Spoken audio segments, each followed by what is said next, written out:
J'ai décidé depuis l'année dernière de personnellement ne plus utiliser la période de fin décembre ou début janvier pour me fixer des objectifs. Une coach en organisation et productivité qui en plus adore parler d'objectifs et te dit toujours que tu dois te fixer des objectifs, mais qui elle-même ne se fixe pas des objectifs en début d'année. What? Bienvenue sur Zelny Organized, je m'appelle Sarah et j'aide les personnes qui veulent vivre une vie plus sereine, épanouissante et alignée à mieux se connaître et s'organiser pour qu'elles puissent vivre leur best life. Bonjour et bienvenue dans ce nouvel épisode. Aujourd'hui, je voulais te partager quelque chose d'un petit peu plus personnel par rapport au fait de se fixer ou non des objectifs en fin d'année ou en début d'année selon la période que tu préfères. Et voilà, je voulais te partager pourquoi j'ai décidé depuis l'année dernière de personnellement ne plus utiliser la période de fin décembre ou début janvier pour me fixer des objectifs et pourquoi je le fais plus tard dans l'année. La raison principale pour laquelle j'ai commencé à faire ça, c'est que durant la période des fêtes, on est souvent hyper occupé. Il y a des tonnes de repas de famille, avec des amis, au travail, etc. Il y a les cadeaux à acheter, la décoration à faire. Et c'est juste une période vraiment d'exaltation. Généralement, c'est pas une période où on a beaucoup de temps pour nous. On court un petit peu à gauche, à droite. On voyage beaucoup si on doit aller visiter la famille, des amis, etc. Donc, ça laisse pas vraiment beaucoup de temps pour se poser et réfléchir, faire de l'introspection. Et ensuite, généralement, juste après la période des fêtes, on est fatigué parce que la période des fêtes n'a pas été très reposante. Et on recommence direct dans le daily grind, dans l'action quotidienne dès janvier. Et donc voilà, ça laisse pas beaucoup de temps pour se poser, réfléchir et faire de l'introspection. En plus, l'hiver, c'est une saison où il fait plus froid, où le soleil se couche très tôt, il fait sombre très tôt, on est généralement plus fatigué, on est un peu en mode hibernation, ce qui est bien pour faire une réflexion de fond, mais moi personnellement, je ne suis pas dans le bon état d'esprit durant l'hiver. Pour la réflexion, c'est un super moment, mais pour tout ce qui est mettre en place des objectifs, des nouveaux objectifs et surtout commencer à implémenter ces nouveaux objectifs, moi personnellement, je ne suis pas vraiment dans ce mood, dans cette attitude. Donc, j'ai décidé, depuis l'année passée, que je ne me fixe plus mes objectifs en début d'année, mais je me les fixe plutôt vers la fin mars ou au début avril, donc au début du printemps, parce que pour moi, comment je fonctionne personnellement, j'ai un énorme regain d'énergie à cette période. Alors, je suis bélier, donc ça a peut-être à voir avec ma période de naissance qui me redonne ce coup d'énergie.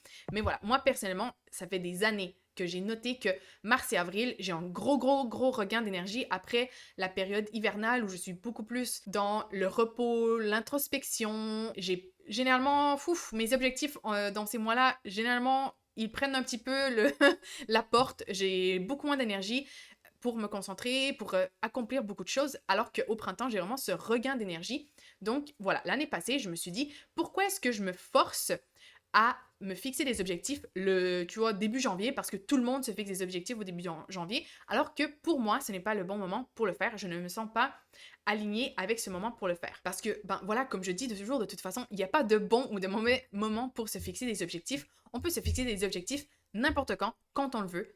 On peut le faire en milieu d'année, en milieu de semaine, en milieu de journée. Voilà, il n'y a pas de bon moment. Donc l'année passée, c'est pour ça que je me suis dit, écoute, moi, je trouve que c'est mieux pour moi de me fixer des objectifs à la fin mars. Et donc, du coup, moi maintenant, mon année officielle débute en avril, donc début avril. Et du coup, je décale mes trimestres parce que moi, je me fixe des objectifs pour l'année, mais ensuite, je découpe en objectifs trimestraux. Je t'en parle d'ailleurs dans l'épisode sur comment te fixer des objectifs que je vais te mettre juste ici si tu aimerais avoir une technique, une structure pour t'aider à te fixer des objectifs plus facilement. Mais voilà, donc moi je découpe mes objectifs annuels, comme je disais, en objectifs trimestriels. Et donc du coup, moi, mon premier trimestre va de avril à juin, voilà, de juin à septembre, de septembre à décembre et décembre à mars. Voilà, je pense que c'est comme ça. Euh, donc voilà, donc je découpe mon année comme ça au final parce que pour moi, c'est ce qui me convient le plus, c'est ce que je trouve qui fonctionne le mieux avec mon rythme personnel. Donc je t'encourage vraiment à réfléchir si cette période-ci pour toi de la fin d'année, c'est la meilleure période pour faire cet exercice de te fixer des objectifs. Et si tu décides aussi que avec la frénésie de la fin de l'année, de la période des fêtes, etc., tu n'as pas le temps et tu te mets tout le temps de la pression, tu vois, pour te fixer tes objectifs et tu te sens mal parce que tu n'as pas fixé tes objectifs au 1er janvier, etc. Et oh my god, ça veut dire que tu pourras pas rien accomplir cette année, etc. Moi, c'est avec cet épisode, je voulais vraiment juste t'encourager à te reconnecter à toi-même, à voir avec toi-même si c'est aligné de faire tes objectifs là en début d'année ou pas. Et si ça ne l'est pas, ben ce n'est pas grave, tu peux adapter à ta sauce. Par contre, je comprends que un peu par tradition, un peu parce que ben voilà, c'est les agendas commencent le 1er janvier, le calendrier, la société, tout fonctionne à partir du 1er janvier. Je comprends tout à fait que tu aies envie de maintenir cette comment dire tradition ou cette pratique de te fixer des objectifs maintenant vers la fin décembre ou au début janvier. Donc si c'est quelque chose que tu aimerais faire, je t'encourage alors déjà toujours de commencer par un bilan. Faire un bilan de ton année pour voir qu'est-ce qui a fonctionné, qu'est-ce qui a pas fonctionné, qu'est-ce qui est encore aligné, qu'est-ce qui est pas encore, qu'est-ce qui est plus aligné, qu'est-ce que tu as, tu vois, genre qu'est-ce que tu as appris cette année, etc.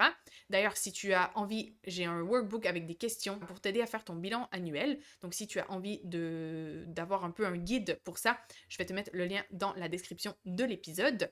Et ensuite, donc voilà, une fois que tu as fait ton bilan, là, je te conseille de te fixer tes objectifs. Là encore, il y a un épisode, comme je te disais, je vais te mettre le lien ici si tu es sur YouTube, mais aussi dans la description de l'épisode. Et il y a aussi un workbook que je t'ai préparé pour t'aider à te fixer des objectifs.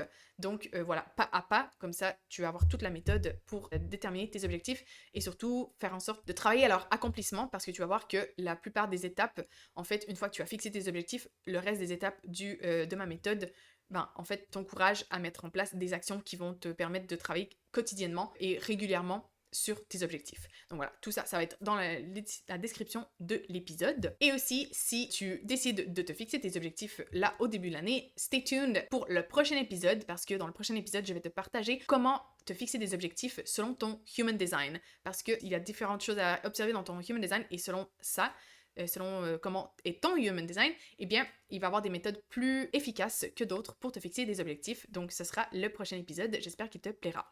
Donc voilà, c'est tout pour moi aujourd'hui. Je te souhaite une bonne période des fêtes et on se revoit très bientôt dans un prochain épisode. Ciao!